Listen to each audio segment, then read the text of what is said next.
Tomorrow morning, the jury will meet once again in Brunswick, Georgia, deciding if the three men who killed Ahmaud Arbery did so because he was black.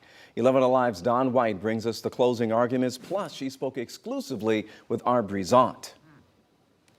No verdict in day one of deliberations in the federal hate crimes trial in the death of Ahmaud Arbery. The jury went home after about 3 hours of discussing the case. It's been an emotional roller coaster. Thea Brooks, Ahmaud Arbery's aunt, says hearing racially charged text messages, social media posts, and witness testimony during the federal hate crimes trial has been gut-wrenching for the Arbery family. Then to listen to the comments that they made about African Americans, the things that they did and said, it concerned me.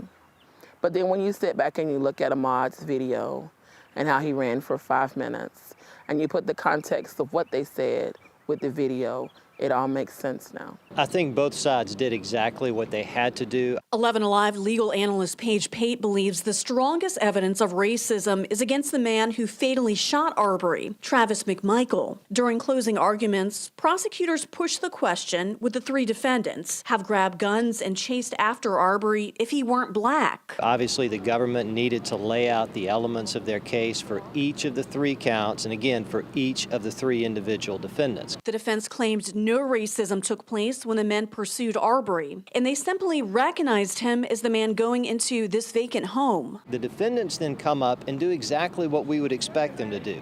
Yes, there was evidence of racial prejudice here, but that doesn't mean they did what they did because Ahmaud Arbery was black. The jury will resume deliberations at 9 Tuesday morning. In Brunswick, Dawn White, 11 Alive News. By the way, we have two crews in Brunswick for the remainder of this trial. Of course, we're going to bring you live updates for the very latest. Just look to this story on 11alive.com or inside the 11 Alive News app.